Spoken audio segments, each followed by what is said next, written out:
G'day! G'day everyone, my name's Heath, I am the Antipodean D20 and welcome to the Aussie Kiwi Takeover portion of Con 14 2022. This is our little handover from the US. With me I was planning to have two distinguished gentlemen from Con, however they were unavailable, so I found Skeeter Green and Zach Glazer. Two of my best friends from Con who I miss dearly. Gentlemen, how are we? Doing great. We're here, and we're so impressed that we're talking to somebody so far away. Yeah, this is like magic. Yeah. Point to point, it's about 10,000 miles. If we start digging, will we eventually get to you? Not far from. Not far from. We are wow. we are almost the Antipodes. If you start digging directly through, you won't get to Adelaide. You'll get to somewhere off the coast of Perth. Yes. But you accepted yes. Sorry. Yeah, I'm not smart. I would have actually. If you said yes, we would have believed you. Believed anything you said. It's all good. The school systems here are not great. So, gentlemen, thank you for being on with me. We are effectively taking the channel over from those in the US. It was a moment ago. You had Satine and Jamison's wedding. That was fantastic to watch. Luke in his get-up officiating was just amazing. He looked really, really good. The bride and groom looked very, very good too. Got to put that in there. So, gentlemen, Con. Yeah, how good do we look? Come on. Oh, yes, of course. It went without saying, but since you insist, I'll say, gentlemen, you look fantastic. Not as fantastic as you look. I see you've played Knifey Spoony before. I'm embracing my Ware Drop Bear. Excellent. I was going to ask you what the drop bear status was, since I again believe anything that comes out of Australia. We should stat something up and make a module for that. So, gentlemen, when it comes to gaming, when it comes to Con, when it comes to sharing the tabletop with friends and having fun, Con in way of a physical convention is definitely at the top of the list globally. Virtually, it's getting there too. This is the third live virtual portion of Con that they've done, and again, I'm happy to be a part of it. What does Con mean for you? You can start. So Con is a celebration of Gary Gygax, and we go to a lot of gaming conventions, but this one is special just because of its focus, who it's about, the people that are involved. I mean, this is still in Lake Geneva where it all happened. So Zach and I have been fortunate enough to game in Gary's house, and you really just don't get that opportunity at any other convention. The Gygax family is here, and it's like a great big family feel, and that's one of many reasons why things are special here. I've been coming since 2012, and it's been every year I meet new people I see people I like that were there before. I meet new people that I'm happy to meet. I met you here in 2016. I'm waving at Tim Cass, who's going by right now. Tim Cass is right here. Oh, fantastic! Yep. We'll show you Tim on the screen. This Heath in Australia. Australia. Live stream. Tim, how are you? For those not in the know, Tim Kask was the first editor for Dragon magazine for issues number 1 right through to 39, if I remember correctly. He was number 1 about number 30. Also, was the editor for a fantastic gaming magazine called Adventure Gaming. I've got a copy of number 1 over there on my shelf, and just all-round nice guy. Yep, but that's why we love Con, because literally, we're sitting here, and a guy that wrote a magazine or edited a magazine is so important to me growing up. Just drove by and yelled at you for no good reason. Yeah, the first TSR employee just howled down the hallway Yeah, you. to be part of this. Yeah, you in Australia. So well done, sir. Oh, look, the friendships I made when I was over there are near and dear to me, that's for sure. And that's what gaming it does. It doesn't matter whether you're from the next room, the next state, the next country, or the next continent. You can sit down, you can game, you can have fun, and I'm so glad that technology gives us the ability to do this. Yeah, I mean, GaryCon is how we are able to do this right now.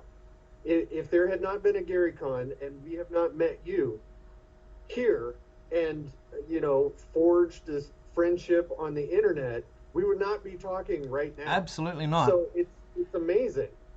Yeah. Yeah, it is. Good stuff. No. It's if we think of something, we can do it. Well, it takes a bit to figure it out, but we will get there. I've been coming for 10 years now, and it's in many ways it's still the same. It's bigger. We didn't have a giant wedding with a bunch of people who were like way hipper than us. The hobby's changed as I started coming because now it's full of young people who have ambition, drive, and good looks, and then it's still scared, and I wish they're here. But no, it's great because we get to see younger people in the hobby having just as much fun as we do. And it is no antagonism, there's no bad feelings. Everybody's glad to be here and play fun games. All kinds of games gets played here, and yet we're still in the birthplace of D&D. Absolutely. And Lake Geneva. Yeah, and Zach still looks good. I'm starting to look like a demi-lich. Well, you were saying you were saying young, good-looking, and drive, and I was going to say if you've got drive, then you've at least got 1 out of 3. Yeah, that's what we got. Exactly. Yeah, well, maybe. I don't know. My drive is even starting to go, so I'm in real trouble here. He's down to 2-speed. So what's been the highlight of GaryCon for you so far? Well, this interview with you, of course. Yes.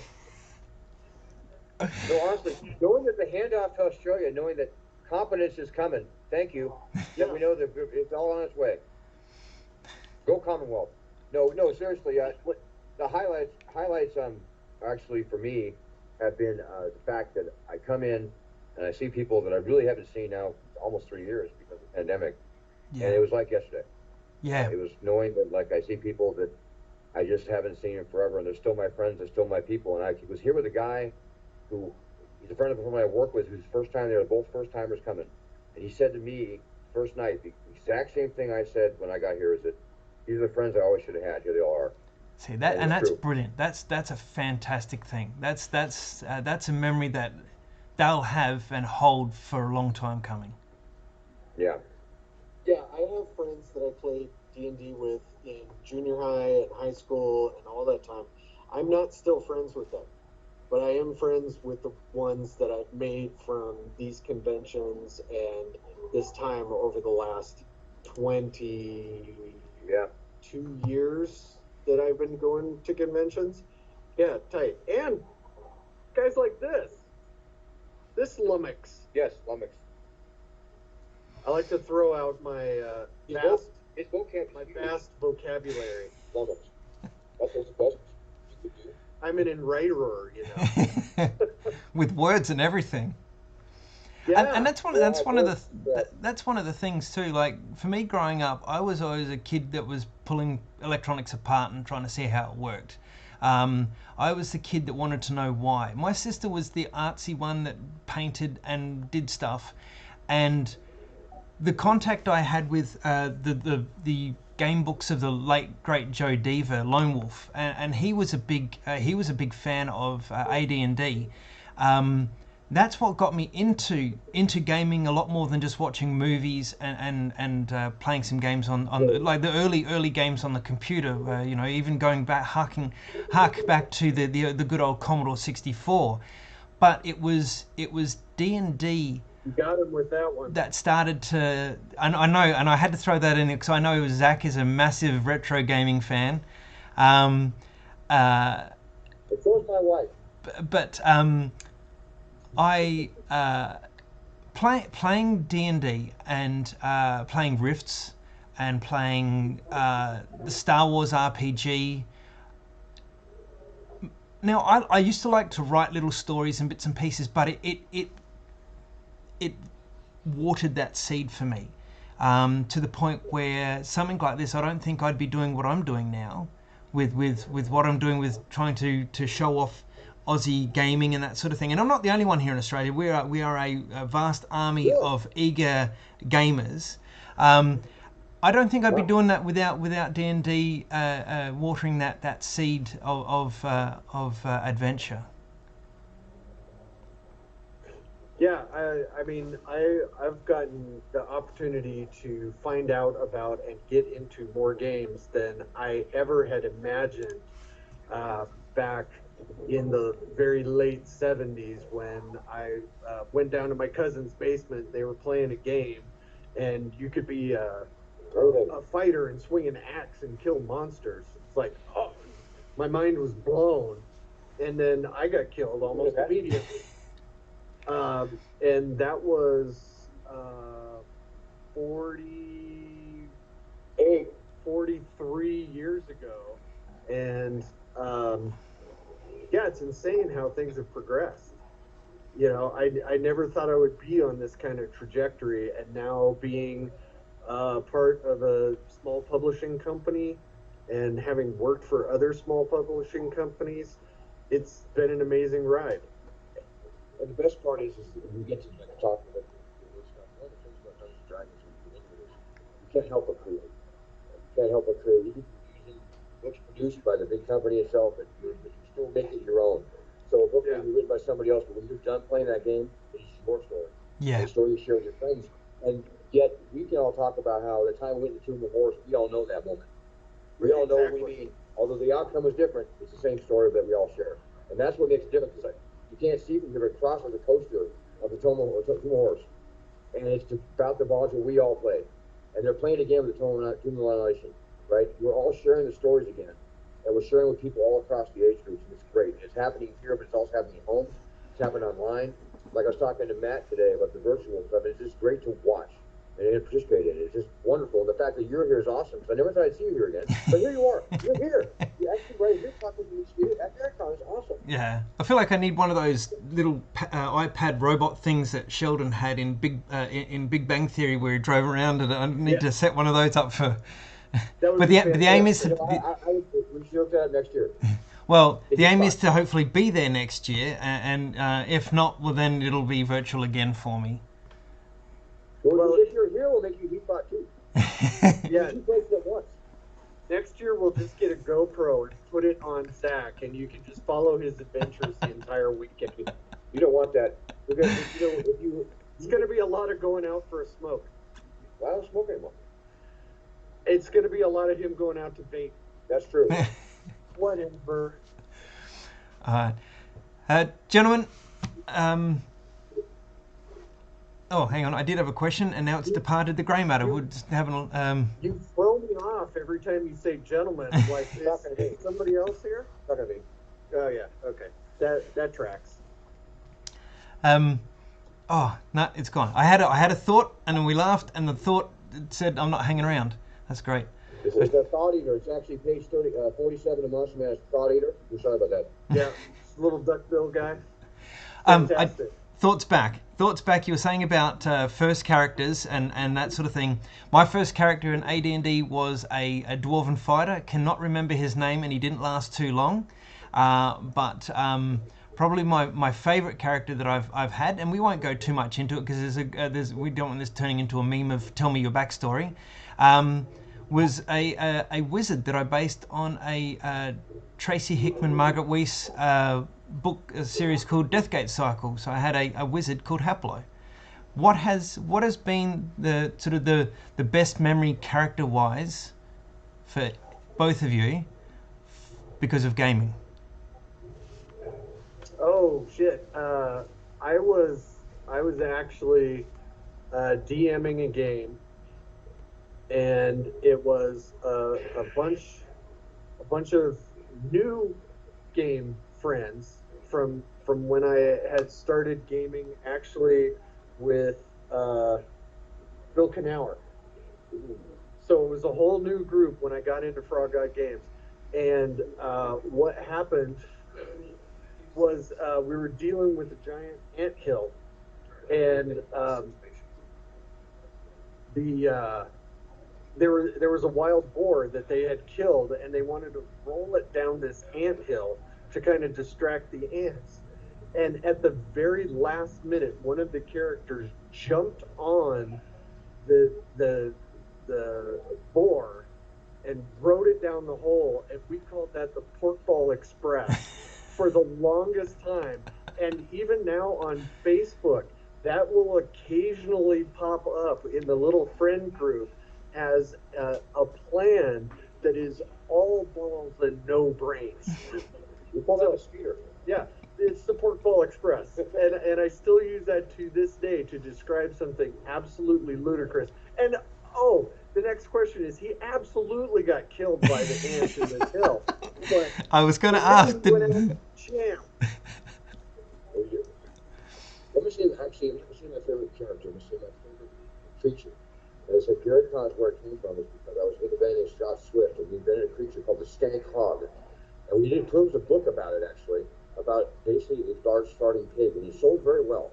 And the thing is, we designed it based upon, like, he was a biologist, like studying, like the old Ed Greenwood used to do the ecology articles. And then we made the Stank Hog book, and then somebody wrote a module about it. It came out again, and it's one idea floats so many places that I just love it. And we even had stank piglets. Remember piglets?